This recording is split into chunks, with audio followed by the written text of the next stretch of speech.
Sir, தேசிய கல்விக் கொள்கையை நாங்கள் ஏற்றுக்கொள்ள மாட்டோம் அப்படின்னு திமுக அரசு வெளிப்படையாக அறிவிச்சு. எனக்கு ஆச்சரியம் என்னன்னா, நாடு முழுக்க பிஜேபி அரசாங்கம் ஆட்சி செய்யற மாநிலங்களில் மாத்திரம்தான் தேசிய கல்வியை ஏற்றுக்காங்களா? காங்கிரஸ் ஆட்சி செய்யற மாநிலங்களை ஏற்றுக்கொள்ளவே இல்லையா?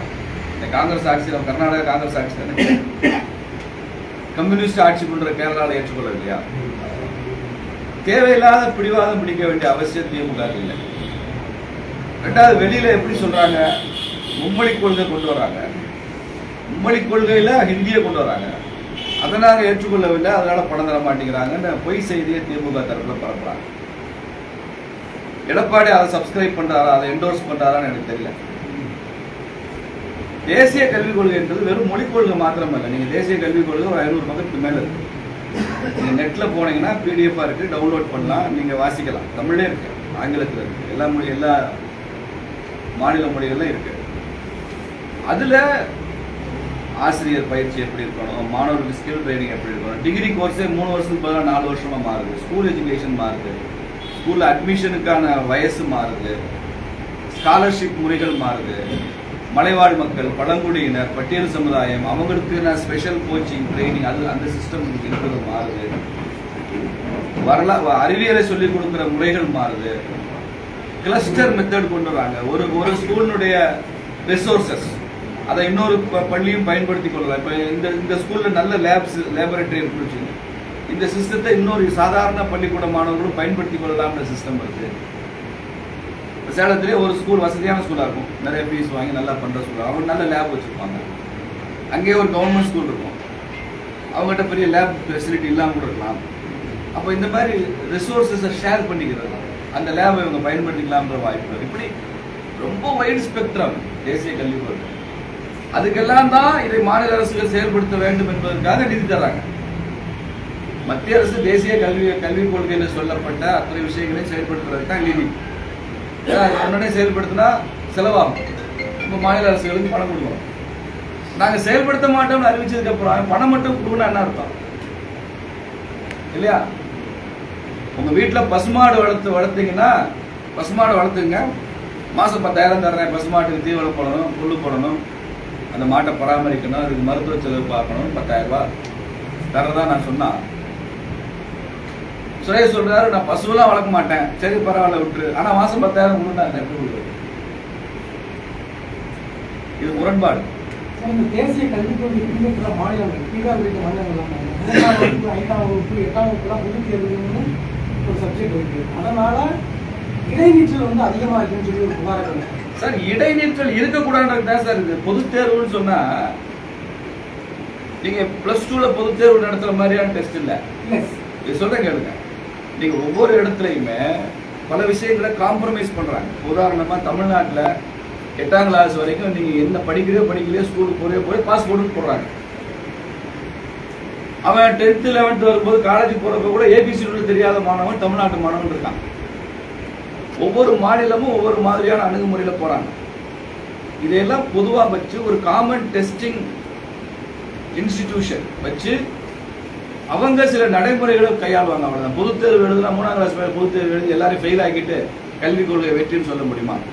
இல்லை, எதிர்கட்சிகளுக்குலாம் ரொம்ப பொறுப்பு இருக்கு, பிஜேபிக்காரன் பொறுப்பு இல்லையா? எல்லாரும் படிக்கணும்னு நினைச்சு தான் எதாவது பண்றோம். இத்தனை 1000 கோடி செலவழிக்கிறோம். எல்லாம் இடையில டிஸ்கவுண்ட் பண்ணி ஓடிட்டான். அவனுக்கு ஃப்ரெண்ட்லியா அந்த எஜுகேஷன் பாலிசி இல்லை. நாங்க எங்க போய் பண்றது? உங்களுக்கு தான் ஓட்டு வேணும், எங்களுக்கு ஓட்டு வேணாமா? மக்கள்கிட்ட ஓட்டு, நாங்க மக்களை சந்திச்சு ஓட்டு கேட்க வேண்டாமா? நாங்கள் அரசியல் கட்சி தானே சார், அது பிரச்சனை இல்லைங்க சார். மும்மொழி கொள்கை அதை ஒன்றும் மையப்படுத்தி பேசுறது தப்புன்னு சொல்றோம். மும்மொழி கொள்கை லாங்குவேஜ் ஃபார்முலா என்ன சொல்லுது? 8ஆம் கிளாஸ் வரைக்கும் தாய்மொழியில படிங்கன்னு சொல்லுது தேசிய கல்விக் கொள்கை. இது என்ன உங்களுக்கு பிரச்சனை? தமிழ்ல படிக்க வேண்டியதானே ஒண்ணு. இங்கிலீஷ் கட்டாயமா எல்லாம் தேவை வச்சுங்கன்னு சொல்லுது. இது போக 3ஆவதா ஒரு மொழியா அந்த படிக்கிற மாணவனுக்கு ஆப்ஷன் கொடுக்க திணிக்கல. எந்த மொழியும் படிக்கிற மாணவன் அவன் விரும்பினா ஏதாவது ஒரு இந்திய மொழி அவன் படிக்கிறான்னு சொல்லு, அவ்வளவுதான். தமிழ்நாட்டு மாணவன் இந்தி வேண்டாம், தெலுங்கு படிங்க, மலையாளம் படிங்க, கேரளா படிங்க. நீங்க திராவிடம் தானே பேசுறீங்க, ஏதாவது ஒரு மொழி, அது கூட அவனுக்கு பிடிச்ச மொழியாக எடுத்துக்குவான். நீங்க மாநிலம் முழுக்க திரிக்க முடியாது.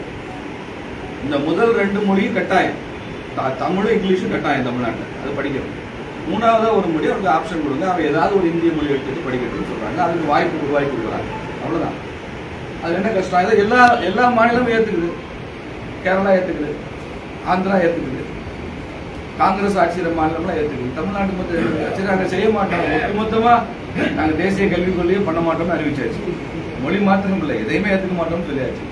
நாங்கள் தனியாக ஒரு கல்விக் கொள்கை ஃப்ரேம் பண்ணோம்னா அதுக்கு நிபுணர் குழுலாம் போட்டு ஸ்டேட்டுக்குன்னு ஒரு எஜுகேஷன் பாலிசி நாங்கள் வச்சுக்கணும்னு சொல்லியாச்சு. வச்சுக்கன்னு சொல்லிட்டோமே, அதை மறுக்கவே இல்லை. ஆனால் புதிய கல்விக் கொள்கையை ஏற்றுக்கொண்டால் தரக்கூடிய நிதியை எங்களுக்கு நாங்கள் ஏற்றுக்காட்டியும் கொடுன்னு சொன்னால் அது கொடுக்க முடியாது. அது ப்ரொவிஷன் இல்லை, கொடுக்கத்தான் ஆசைப்படுறோம், சட்ட அனுமதிக்காது. அதனால அது தவறாக சொல்றாங்க. எடப்பாடிக்கும் அதில் இன்னும் அவருக்கு needs more information about this.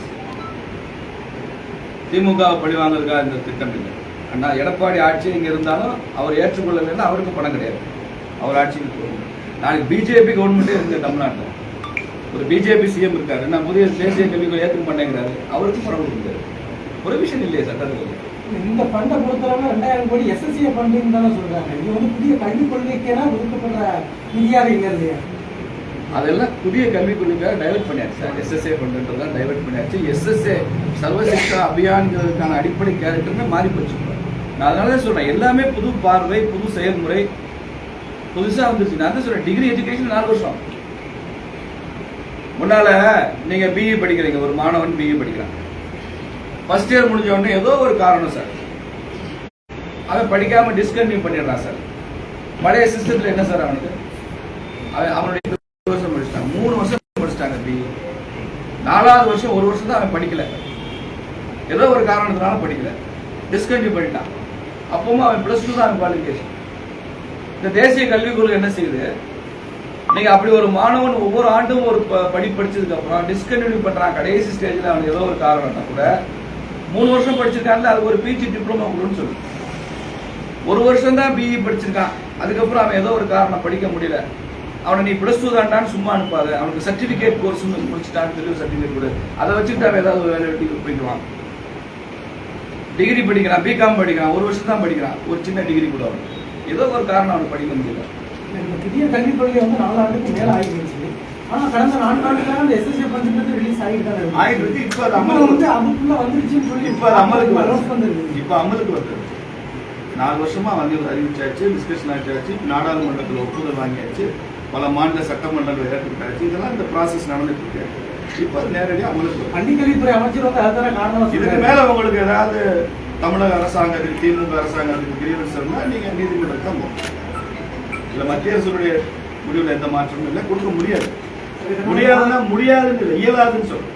இதனால மாணவர்களுடைய எதிர்காலம் ஒன்னும் பாதிக்காத. நீங்க ஏத்துக்கலைன்னா அது உங்க ரிஸ்க் தானே, நாங்க என்ன செய்யணும்? அத நான் சொல்றதுதான் சார், பசு வளர்க்கறதுக்கு நான் நிதி தரேன், நீ பசு வளர்க்க மாட்டேன் நிதி கொடுன்னு கேட்டா நியாயம் இல்லை. திமுக கூட்டணி கட்சிகள் இது தொடர்பாக நாளைக்கு ஆர்ப்பாட்டம் பண்ணுங்க. திமுக கூட்டணி கட்சிகள், காங்கிரஸ் கட்சி கர்நாடகாவில் இதை ஏன் நாங்கள் ஏற்றுக்கிட்டோம்னு விளக்கணும்.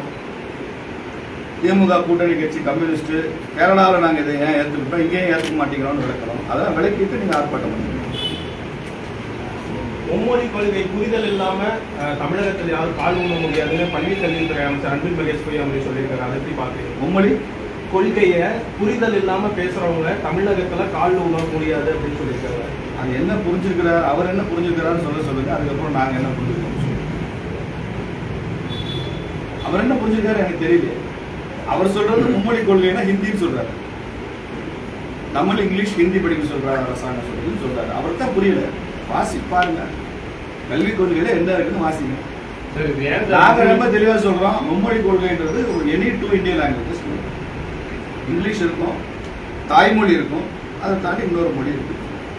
இந்த பட்ஜெட்ல வந்து தமிழ்நாட்டுக்கான எந்த ஒரு சிறப்பு திட்டமும் இல்லை அப்படிங்கிற மற்ற கட்சிகள் எல்லாம் குற்றச்சாட்டா முன்வைக்கிறாங்க. வாஸ்தவம் தான், தமிழ்நாட்டுக்கான எந்த சிறப்பு திட்டமும் இல்லை, கேரளாவுக்கான சிறப்பு திட்டம் இல்லை, குஜராத்துக்கான சிறப்பு திட்டமும் இல்லை, ஹரியானால பிஜேபி ஆட்சி இருக்கு, ஹரியானாக்கான சிறப்பு, மகாராஷ்டிராக்கான, பீகாருக்கு ரொம்ப நாள் அந்த டிமாண்ட் இருக்கு, அது ரொம்ப பின்தங்கிய மாநிலமா இருக்கு, அவங்களுக்கான தேவைகள் இருக்கு. அதனால நீங்க வேற கோணத்துல சொல்லுங்க. இல்ல தமிழ்நாட்டுக்கு எந்த தேவையுமே இல்லையா தமிழ்நாட்டு மக்களுக்கு? தமிழ்நாடு அரசு எதுவும் கோரிக்கை முன்வைக்கிறது? தமிழ்நாடு அரசு தமிழ்நாடு பிஜேபியை சார்ந்தவர்கள் அப்ளை பண்றவர்கள் கூட மத்திய அரசு வந்து கோரிக்கை முன்வைக்கிறீங்க. நீங்க தமிழ்நாடு அரசாங்கம் ஒரு பட்ஜெட் போடுறதுல உறப்பு இல்லை சார். அதுல சேலம் மாவட்டத்தை பத்தி என்னெல்லாம் பேசியிருக்காங்க, சேலத்துக்கு என்ன கொடுக்குறாங்க, நாமக்கலுக்கு என்ன கொடுக்குறாங்க, ஈரோடு மாவட்டத்தை பத்தி என்ன சொல்றாங்க, தமிழ்நாட்டில் 37 மாவட்டம் இருக்கு, ஒவ்வொரு மாவட்டத்துக்கு என்ன கொடுக்குறாங்க பட்ஜெட்ல சொல்லுங்க. நாங்க ஒவ்வொரு மாநிலத்துக்கு என்ன கொடுக்குறோம் நாங்க சொல்றோம். நீங்க மாநிலத்துக்கு கொடுக்கலன்னா நான் மதுரைக்கு என்ன கொடுத்தீங்க? நான் மதுரையில இருந்து வரேன் சார். மதுரைக்கு போன பட்ஜெட் என்ன கொடுத்தீங்கன்னு சொல்லுங்க. திண்டுக்கலுக்கு என்ன கொடுத்தீங்க, விருதுநகருக்கு என்ன கொடுத்தீங்க நீங்க சொல்லுங்க சார். நீங்க தானே சமூக நீதி பட்ஜெட். சார், தேசிய கல்வி குறித்து அந்த திட்டத்தை வந்து தமிழக அரசு வந்து மக்கள்கிட்ட வந்து ஹிந்தி திணிக்கிறாங்க, ஒரு இதை கொண்டு போய் சேர்க்கிறாங்க மக்கள் மத்தியில். ஆனால் நீங்கள் எதுவுமே அதுக்கான ஒரு முயற்சி எடுக்கல, அதுக்கான விழிப்புணர்வு பண்ணலாம், எதுவுமே பண்ண மாட்டேங்கிறீங்களா? இல்லை அந்த மாதிரி அந்த திட்டத்தில் வந்து நீங்க தான் சொல்லணும். நாங்க ஓட்டு சொல்லிட்டோம். நீங்க அதுக்கான முயற்சி பண்ணலாம்ல. பிஜேபி தமிழக சொல்லுங்க. நாங்க எல்லாரும் சொல்றோம், பிஜேபி ஊடக நண்பர்கள்ட்ட சொல்றோம், சமூக ஊடகத்துல சொல்றோம், இன்னைக்கு பொதுக்கூட்டத்தில் அதை பேச போறேன் சார். ஜனநாயக நடைமுறைகளுக்கு உட்பட்டு மேக்சிமம் என்ன பண்ண முடியுமோ அதான் செஞ்சுட்டாரு. மும்மொழி கொள்கை என்பது ஹிந்தி அல்ல. அத ஹிந்தின்னு கல்வித்துறை அமைச்சர் சொன்னார்னா அவர் பொய்யா மொழி அல்ல, பொய்யுரைக்கிற மொழி. அவர் பொய்யா மொழியில பொய் சொல்ற மொழி தான், ஹிந்தி இல்ல. 3 மொழியில இந்திய கட்டாயமா சொல்லணும்னு தேசிய கல்விக் கொள்கையில இல்ல. தாய்மொழியில படிங்கன்னு இருக்கு தேசிய கல்விக் கொள்கையில. 8ஆம் கிளாஸ் வரைக்கும் தாய்மொழியில medium of instruction mother tongue அப்படின்னு போட்டிருக்கு. தமிழ்நாட்டில் தமிழ்ல படிங்கன்னு சொல்லுது தேசிய கல்விக் கொள்கை. இது வரைக்கும் இல்லை. அதுல ஏதாவது ஆட்சேபனை இருக்கா? அதுக்கப்புறம் இங்கிலீஷ் வச்சுக்கோங்க அப்படின்னு சொல்லுது. எல்லா ஸ்டேட்டுமே ஆங்கிலத்தை ஒரு மொழியா வச்சுக்கோங்க. 3ஆவதாக ஏதாவது ஒரு இந்திய மொழியை வச்சுக்கோங்கன்னு சொல்லுது. அது அந்த மாணவனுடைய விருப்பமா இருக்கணும்னு சொல்லுது. அவ்வளவுதான் சார். எங்கேயுமே குழப்பம் இல்லை.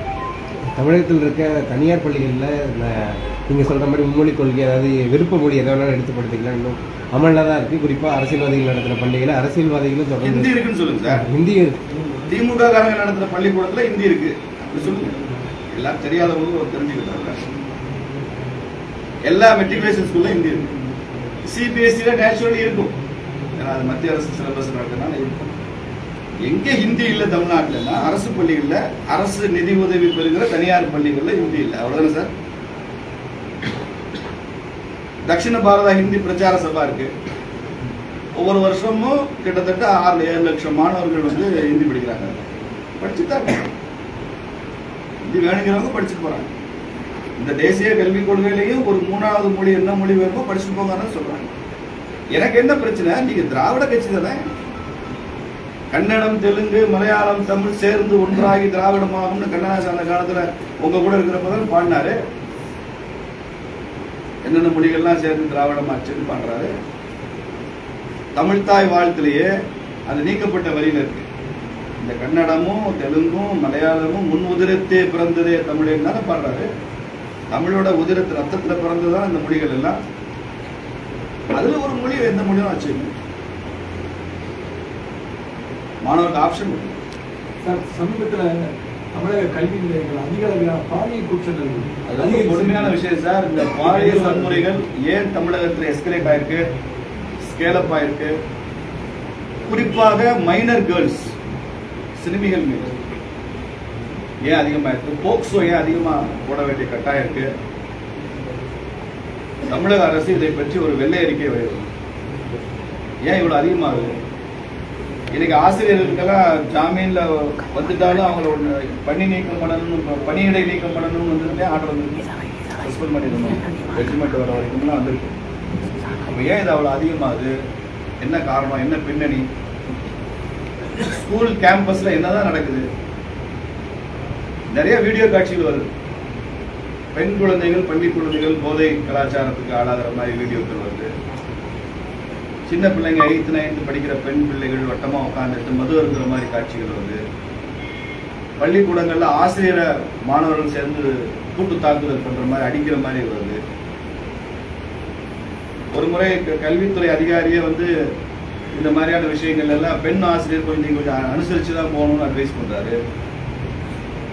ஏன் பள்ளி வளாகத்திற்குள்ள இப்படித்தைய வன்முறை? இத்தகைய வேண்டாத சம்பவங்கள் இது ஏன் இந்த சமீபத்தில் இந்த திமுக ஆட்சியில் இது அதிகமாக இருக்கு 4 வருஷத்தில். குறிப்பாக நீங்கள் சொன்ன மாதிரி பாலியல் குற்றச்சாட்டுகள் ஏன் அதிகமாக வருது? இதை பற்றி தமிழ்நாடு அரசு பள்ளிக்கல்வித்துறை அமைச்சர் வந்து இதை பற்றி ஒரு வெள்ளை அறிக்கை கொடுக்கணும்.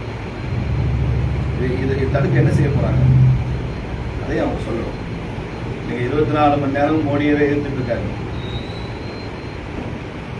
நீங்க தமிழ்நாட்டு மக்கள் பிரச்சனையை பாருங்க. பிஜேபி அமைப்பு தேர்தல் நடந்துட்டு இருக்கு. நீங்க சொன்ன மாதிரி இந்த மாநில தலைவர்கள்லாம் ஒரு சில மாநிலங்களில் 2வது முறையும் தொடர்றதுக்கு வாய்ப்புகள் இருக்கு. அந்த மாதிரி தமிழ்நாட்டில் எப்படி இருக்கு? அண்ணாமலை தொடர்றதா? நான் தேசிய தலைவராக இருந்தா நீங்க இந்த கேள்வி கேட்கலாம். மாநில பொதுச் செயலாளர் சொன்னீங்க, நீங்க காரணங்களை அடிக்கடிக்கா சொன்னீங்க. அந்த மாதிரி வாய்ப்புகள் தமிழ்நாட்டில் இருக்கிறதா? 2க்கும் முன்னுதாரணம். தமிழ்நாட்டில் பார்த்தீங்கன்னா இப்போ தமிழிசை அக்கா ஒரு டேர்ம் மாநிலத்தில் வந்தவொடனே அவங்க 2வது டேர்ம் கொடுத்தாங்க. 2 முறை தலைவராக இருந்தாங்க.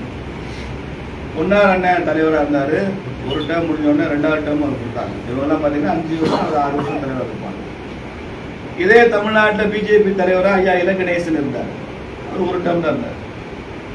இப்போ கவர்னராக இருக்கிற அண்ணன் சிபிஆர் அண்ணன் தலைவராக இருந்தார். அவர் ஒரு டேர்ம் தான் இருந்தார். 2வது டேர்ம் மாற்றினாங்க. அப்போ சிபிஆர் எல்ஜி எல்லாம் ஒரு டேர்ம் இருந்து எக்ஸ்டென்ஷன் இல்லை. பொன்னார் தமிழிசையக்காலாம் 2வது டேர்ம் இருந்தாங்க. 2க்குமே முன்னுதாரணம். நம்ம எல் முருகன் அவர்கள் தலைவராக இருந்தார். அவர் ஒரு டேர்ம் கூட முழுசா இல்லை. ஏன்னா மந்திரி ஆகிட்டார். ராஜ்யசபா எம்பி கொடுத்து அவர் மத்தியில் அமைச்சராகிட்டாங்க. அதனால அவர் 1 வருஷமோ 1.5 வருஷமோ தான் தலைவராக இருந்தார். 3 வருஷம் அவர் தலைவராக இல்லை. அதனால எல்லாத்துக்கும் முன்னுதாரணம் இருக்கு. இப்ப இருக்கிற அண்ணாமலை அவர்கள் விஷயத்துல தேசிய தலைமை என்ன முடிவு செய்யணும் எனக்கு தெரியாது. 2 முறை முடிஞ்சிருச்சு. யாருக்கு? அண்ணாமலை ஒரு 2021 ஜூலைல வந்தாரு. 3 வருஷம் தான் ஆயிருக்கு. 3.5 வருஷம் ஆயிருக்கு. சார், ஒரு பருவம் தமிழகத்தில் தென் மாவட்டங்கள் ஜாதி ரீதியான புயற்சல் தொடர்ந்து இந்நிலையில திருப்பரங்குன்றம் மத ரீதியான புயற்சல் எடுத்தா தென் தமிழகம் தாங்குமா சார்? என்ன செய்யலாம்னு சொல்லுங்க. நீங்க தான் சொல்லணும். நீங்க தான் மதுரைக்காரர். இல்ல சார், என்ன பிரச்சனை, என்ன செய்யலாம்னு சொல்லுங்க. தென் தமிழகத்துல என்ன பிரச்சனை? ஏற்கனவே ஜாதி ரீதியான புயற்சல் தொடர்ந்து நடக்குதானே. திருப்பரங்குன்றம் பிரச்சனை உங்களுக்கு எந்த அளவுக்கு தெரியுமே எனக்கு தெரியல. இருந்தாலும் நான் சொல்றேன். அவர் அண்ணன் கேள்வியை கேட்டாரு. அங்கே திருப்பரங்குன்றம் மலை இருக்கு. 6 படை வீட்டுல முதல் படை வீடு முருகன் திருப்பரங்குன்றம் தான். மலை மேல ஒரு தர்கா இருக்கு. இது ரொம்ப வருஷமா பிரிட்டிஷ் பீரியட்ல இருந்தே லிட்டிகேஷன் அது இதுன்னு நிறைய நடந்துட்டு வச்சுருந்தோம். கடைசியா பிரிவி கவுன்சில் ஜட்ஜ்மெண்ட்ல அந்த 33 சென்ட் இடம் இருக்கிற அந்த தர்கா, அது அவங்க தர்கா முஸ்லிம்களுக்கு சொந்தமானது, ஒட்டுமொத்த மலையும் இந்துக்களுக்கு சொந்தமானது ஹெச்ஆர்என்சி போட்ட கேஸ்ல பிரிவி கவுன்சில் ஜட்ஜ்மெண்ட் இருக்கு. இதுதான் கடைசி ஜட்ஜ்மெண்ட். அதுக்கப்புறம் ஃபர்தர் லிட்டிகேஷன் அது ஒன்றும் இல்லை. இது வரைக்கும் அமைதியாக தான் இருக்குது. ஒன்றும் பிரச்சனை இல்லை. முஸ்லீம்கள் அங்கே மேலே போகிறாங்க, அவங்க தொழுகை நடத்துகிறாங்க, அவங்க முறையில் பிரார்த்தனை பண்ணுறாங்க. அந்த தர்காவுக்கு இந்துக்களும் போகிறாங்க, அவங்க அழைப்பின் பேரில் போகிறாங்க, அவங்களும் அங்கே பிரார்த்தனை பண்ணுறாங்க. இந்துக்களும் மேலே காசி விஸ்வநாதர் கோயிலுக்கு அங்கே போகிறாங்க, கீழே கிரிவலம் வர்றாங்க, எல்லாம் நடப்பாங்க. இதில் சில மத அடிப்படைவாத அமைப்புகள் எங்களுக்கு அங்கே உரிமை இருக்குது, அது சிக்கந்தர் மலை, அந்த மலையே சிக்கந்தர் மலை, நாங்கள் அங்கே போய் ஆடு வெட்டுவோம் கோழி வெட்டுவோம்னு சொல்லி ஒரு இஷ்யூ சோஷியல் மீடியாவில் பரபரப்பாகி மறுநாள் ராம்நாடு எம்பி நவாஸ்கனி அங்கே நான் இங்கே மலையிலே உட்காந்து படிக்கட்டில் உட்காந்து பிரியாணி சாப்பிட்டு இதுதான் ஷூட் பண்ணியிருக்கிறது. காரணம் அடிப்படை தான். அதுக்கப்புறம் அது இந்து பண்ணி கையில் எடுக்க வேண்டிய அவசியம் வந்தது. அதுக்கப்புறம் தான் நிறைய விஷயங்கள் ஆய்வுக்கு உட்படுத்தப்பட்டது. அதுல நாம அந்த மத அடிப்படைவாத சக்திகளை எதிர்த்து நாம ஒரு ஆர்ப்பாட்டம் வச்சோம். அதை தமிழ்நாடு அரசு தடை பண்ணாங்க, திமுக அரசு தடை பண்ணாங்க. கோர்ட்டுக்கு போனோம். கோர்ட்டு ஆர்ப்பாட்டம் நடந்து அனுமதி விட்டாங்க. பெரிய மேசிவ் ஆர்ப்பாட்டம். இது ஏதோ பிஜேபி இந்து மொழி மாத்திரம் பண்ணியிருந்தா இவ்வளவு சக்சஸ் வந்திருக்காரு. 1 மணி நேரத்துக்குள்ள 1 லட்சம் பேர்லாம் எப்படி வருவாங்க? அது 144 தலைவர் முதல் நாளே பிரிவென்டிவ் அரசு. இப்போ நான்லாம் எனக்கெல்லாம் ஹவுஸ் அரெஸ்ட் வீட்டிலே வச்சுட்டாங்க போலீஸ் போட்டு. அப்படி இருந்தும் கூட தன்னெழுச்சியாக மக்கள் திரண்டுறாங்கன்னா அது ஒரு உணர்வுபூர்வமான விஷயம். அது சரியாக கையாள தெரியாமல் திமுக அரசு திண்டாடி கொண்டு. எங்களை பொறுத்த வரைக்கும் அதில் 3 கோரிக்கை தான். இது கோரிக்கை 1983 யூடிஆர் ரெஜிஸ்ட்ரியில தமிழ்நாடு அரசினுடைய வருவாய்த்துறை ஆவணம் யூடிஆர் ரெஜிஸ்ட்ரி அந்த கிராம வரைபடம், அதுல அந்த மலையை சிக்கந்தர் மலைன்னு குறிப்பிட்டிருக்கு. ஏதோ சில அடிப்படைவாத அமைப்புகள் அதை சிக்கந்தர் மலைன்னு சொன்னா எங்களுக்கு பிரச்சனை இல்லை. அது அது அவங்க பேம்லெட்டை நீங்கள் போட்டுக்கோங்க, உங்கள் கம்யூனிட்டிக்குள்ள சொல்லிக்கோங்க. எல்லாம் தமிழக அரசுடைய வருவாய்த்துறை ஆவணத்தில் அது எப்படி முருகன் மலை எப்படி சிக்கந்தர் மலையாக மாற முடியும்? அப்போ இதுக்கு முன்னால் எல்லாம் எப்படி இருந்தது? அதே பேரில் தானே தொடர்ந்து திடீர்னு ஒரு மாற்றம் வர்றதுக்கு அனுமதிக்க மாட்டோம்ன்றது தான் எங்கள் முதல் கோரிக்கை. ரெண்டாவது கோரிக்கை, மலை உச்சியில் கார்த்திகை தீபம் ஏற்றுகிற உரிமை இந்துக்களுக்கு. நீங்கள் மலை உச்சி நீங்கள் எவ்வளோ போயிருக்கீங்கன்னு தெரியல எனக்கு. அங்கே மேலேயே தீபத்தூண்னு இருக்குது, மலையில் தீபம் ஏற்றுற தூண் இருக்குது. அதில் பல ஆண்டுகளாக தீபம் கார்த்திகை தீபம் ஏற்ற முருகனுக்கே கார்த்திகைன்னு பேர். 94 உயர்நீதிமன்ற தீர்ப்பில் மலை உச்சியில் தீபம் ஏற்றணும், அதை இந்து அறநிலையத்துறை செய்யணும்னு தீர்ப்பு. 30 வருஷமா அந்த தீர்ப்பை HRNC அதை பண்ணலை. ஒவ்வொரு வருஷமும் மக்கள் எழுச்சியாக போராடுவாங்க, நாங்கள் மேலே போய் ஏற்றணும், இந்து தரத்தை ஏற்றணும் போராடுவாங்க. காலையில் போராடுவாங்க, அவங்க அரெஸ்ட் பண்ணி உள்ளே வச்சுருவாங்க, நைட்டு வெளியில் விட்டுருவாங்க. ஒவ்வொரு வருஷமும் தொடர்க அவங்க ஏற்றாமல் இருப்பதும், நம்ம ஏற்ற சொல்லி கேட்பதும், நம்ம கைது செய்வதும், மாலை விடுவித்து விடுவதும் நடைமுறையாக. இப்போ இன்னைக்கு இருக்கிற சூழலில் இந்து அறநிலையத்துறை தானாக முன் வந்து நீதிமன்ற தீர்ப்பை மதித்து மேலே தீபம் ஏற்றணும். எப்படி அங்கே அந்த இடத்துல தர்கா இருக்கிறது லெஜிட்டிமேட்டோ, அது நீதிக்கு உட்பட்ட செயலோ, சட்டத்திற்கு உட்பட்ட செயலோ, அது எல்லாம் இந்துக்களை ஏற்றுக்கொள்ள வேண்டிய கட்டாயம் இருக்கோ, அதே மாதிரி அங்கே தீபம் ஏற்றுவதும் லெஜிட்டிமேட். அந்த உரிமையும் யாரும் எடுத்து கேட்கக்கூடாது. தீபம் ஏற்றி ஒரு 2 மணி நேரம் கார்த்திகை தீபம் எரியறதுனால எனக்கு மனசு புண்படுதுன்னு எப்படி சொல்ல முடியும்? நீதிமன்ற தீர்ப்பு. மூன்றாவது விஷயம் நம்ம என்ன சொல்றோம்னா, தமிழ்நாட்டில் உள்ள தர்காக்கள் அவங்களுடைய வழிபாட்டு முறைகள் எதுலையும் நாம தரையிடுறதுக்கான உரிமை யாரும் கிடையாது. அவங்க ஆடு வெட்டலாம், கோழி வெட்டலாம். உங்க ஊர்லேயே தர்கா இருந்தால் அவங்க முறையில் வழிபாடு செய்வதற்கான முழு உரிமை அவங்க. இந்து கோவில்கள்லேயே எங்கள் ஊருக்கு பார்த்தீங்கன்னா பாண்டி கோயிலில் ஒரு நாளைக்கு 200-300 கடை வெட்டுவான். சனி ஞாயிறு லீவ் அன்னைக்கெல்லாம் 1000 கடை வெட்டுவான் பாண்டி கோயில். நாங்கள் எங்களுக்குலாம் பாண்டி கோயில் விசேஷத்துக்கு போகிறது பெரிய வேலையாக இருக்கும். ஏன்னா அவ்வளோ அழைப்பு போகணும் மக்கள்லாம். அதனால் கருப்புசாமி கடா வெட்டுறோம். பல பேர் குலதெய்வ கோயில்களில் கடா வெட்டுற மரபுகளை வச்சிருக்கிறவங்க இருக்காங்க. அதனால ஆடு கோழி வெட்டுறதுன்றது சகஜம். ஆனால் நாமே ஏற்றுக்கொள்ளப்பட்ட சில நெறிமுறை இருக்கு. முருகன் கோவில்களில் அந்த பழக்கம் இல்லை, சிவன் கோயில்களில் இல்லை, பெருமாள் கோயிலில் ஸ்ரீரங்கத்தில் போய் நான் கடா வெட்டுன்னு சொல்லுவாங்க. சபரிமலையில் அந்த முறை கிடையாது.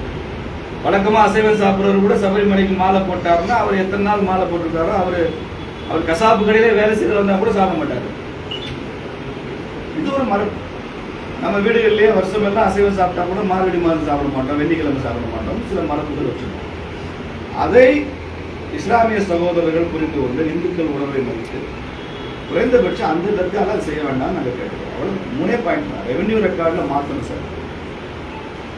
அது சிக்கந்தர் மலைன்னு சொல்லக்கூடாது, அது குமரன் மலை தான், முருகன் மலை தான், திருப்பரங்குன்றம் மலை தான். ரெண்டாவது கார்த்திகை தீபம் ஏற்றணும். வருஷம் தான் ஏற்றிட்டு இருந்தது, இடையில ஏன் நிறுத்துறீங்க? அதை ஏற்றினா யாரும் கோவிச்சுப்பாங்கன்னு சொன்னால் என்ன அர்த்தம்? மூணாவது, முஸ்லீம் brothers should understand our sentiment and they should avoid animal sacrifice. இதை தாண்டி திருப்பூர்ல 4வது ஒரு பிரச்சனை இல்லவே இல்லை. இதை நீங்கள் ஏற்றுக்கொள்ளாத வரைக்கும் இது பிரச்சனையாக பேசப்படும். ரொம்ப சிம்பிள் டிமாண்ட், இதை ஏற்றுக்கொண்டு